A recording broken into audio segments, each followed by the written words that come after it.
What's up, everybody? Welcome back to another recap. We got wild card weekend. We got playoffs, baby. Playoffs? Playoffs? Playoffs? You kidding me? Playoffs? That's right. We got playoffs, baby. 6 games. Honestly, I would say all of them minus one were pretty exciting. So, hats off to the teams for giving us some good games. I'd say 4 out of the 6 were exciting. But we're just going to get right into it. 6 games to go through. We start with Saturday's games. And a crazy stat, all 4 quarterbacks who were playing on Saturday all made their playoff debut. I think that was the first time that's happened since the 80s, which is crazy. So we're going to start first with the Seattle Seahawks traveling to Santa Clara to take on the San Francisco 49ers, their NFC West rival. And early on, this looked like a close game, back and forth, scoring, tied at the half, 17 all. Geno Smith threw a beautiful 50-yard bomb to DK Metcalf, just burned the DB, and you thought, oh, this is gonna be a close game, come down the end. And then the second half, the 49ers just said, you know what, we're gonna start playing like the team that won 10 games in a row, and that's exactly what they did.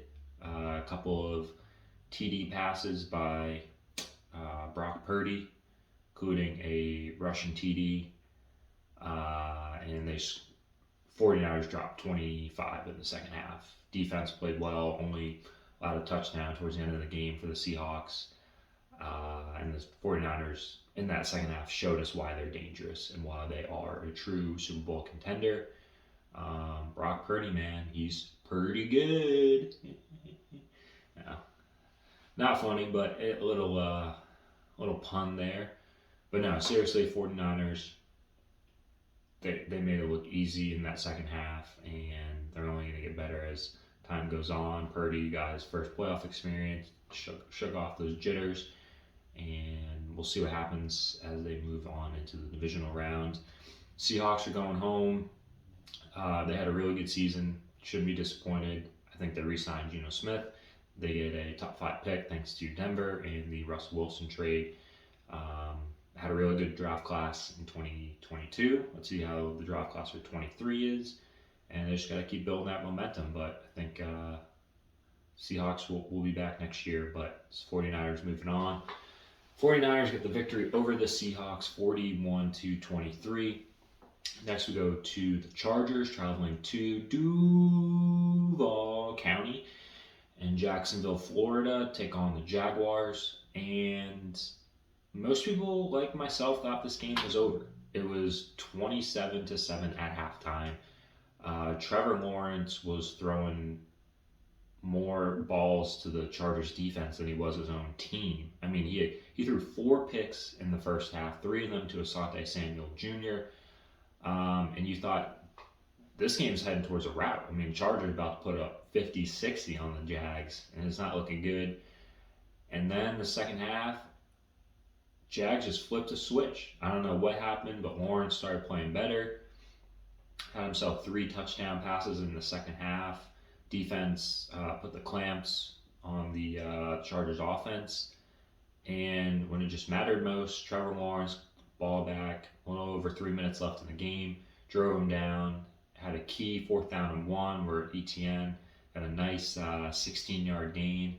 At the end, Riley Patterson, game-winning 36-yard field goal. Jaguars take the win. I mean, what an exciting game. I think most people thought this game wasn't going to be super exciting, but I mean, it certainly looked that way. Chargers looked like they were going to roll to a victory, but it's the playoffs, man. You never know what's going to happen. The Jags, they get a huge come-from-behind victory. It's only going to get tougher for them in the next round, but hey, at least they have this one in their back pocket. They can build on that momentum. Chargers, they couldn't close the deal. I don't know. I mean, they have the players, the talent. I feel like they just can't put it all together. Made a step this year making the playoffs, but they got some things to figure out. But the Jacksonville Jaguars, they're moving on to the divisional round. They get the come from behind victory over the Chargers 31-30. Go to Sunday's games. Start with the Miami Dolphins traveling to Buffalo to take on the Bills. And this game was close. Like, I don't think many people expected that. Dolphins starting third string quarterback Skylar Thompson. He's a rookie, having to go to Buffalo. Never, always a tough place to play, especially in the winter months. And yeah, it was close. I mean, the Dolphins defense definitely kept them in. Picked off Allen twice in the first half.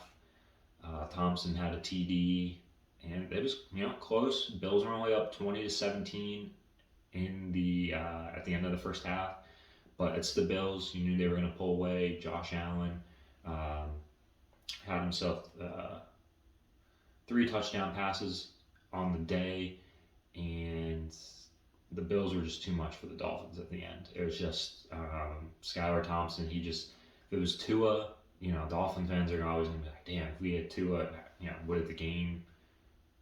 I mean, if they played this close with Skylar Thompson, with Tua, I mean, damn. But receivers, I mean, Hill and Waddle, they were dropping passes, and it is tough. Tough for the Dolphins. They squeaked in last playoff spot, but for them, it's all about getting Tua healthy, keeping him healthy. Do they go after another quarterback? Time will tell for that. But the Bills, they're moving on. I don't think they expected this one to be close, but as you move on in the playoffs, the game's going to get tougher. So they responded to adversity, and they get a nice playoff win here in wild card. They're moving on the divisional round. Bills over the Dolphins, 34-31. Next, we go to the Giants and the Vikings. Daniel Jones, playoff Danny Dimes is here. I picked the Giants to upset the Minnesota Vikings. Wasn't 1 p.m. Kirk. I just think the Vikings weren't for real. I mean, yeah, they had a good record, but 11-0 and 1-score games. Eventually, your luck's just going to run out, and that's what happened. Danny Dimes, 2 TD passes. Saquon Barkley was running. I mean, Daniel Jones was picking that pass defense apart. Receivers just wide open in the middle of the field.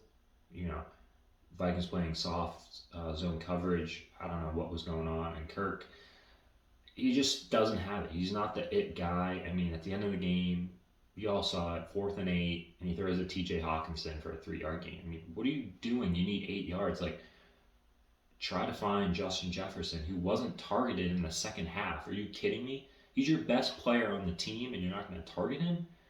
That's ludicrous. That's just flat out dumb. Yeah, Vikings are one of those teams that I think they just need to get another quarterback. Kirk can only get you so far, and I think that's only the wild card around. Division title's nice, but that's in a year when Aaron Rodgers they didn't have things going in Green Bay. So, but Danny Dimes, New York Giants, they're moving on to the divisional round. Brian Daboll pretty much almost locked up coach of the year. He had it before the playoffs. I don't think the playoff games count, but it's his now. I mean, taking them to the divisional round, it's awesome. Good for them. Daniel Jones, you'll have yourself a new contract coming in the offseason. Giants, they get the road playoff victory over the Vikings, 31-24. Next, we go to Sunday night's game between the Ravens and the Bengals. Ravens starting backup QB Tyler Huntley as Lamar Jackson couldn't go. And this one was close too. I mean, anytime these two teams play, no matter who's quarterbacking, it's always a close game. In reality, the momentum swing was tied at 17. Ravens were on the doorstep of scoring. It's 3rd and goal. Tyler Huntley tries to sneak. He goes over the top, and he has the ball fumbled, pops in the hands of Sam Hubbard. He takes it the other way, 98 yards for a TD. Just a demoralizing play. John Harbaugh wanted him to go kind of burrow and go underneath, but in reality, it just didn't work out.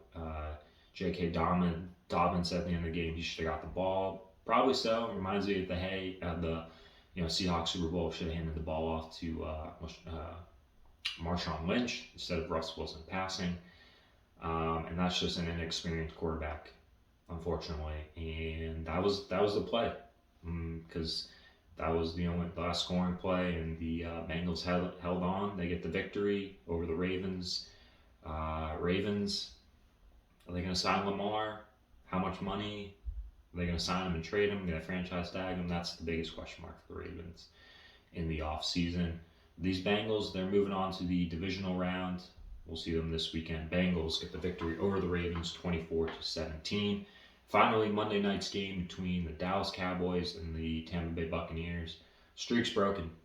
Congratulations, Cowboys fans. Since 1993, Cowboys were 0-8 in road playoff games.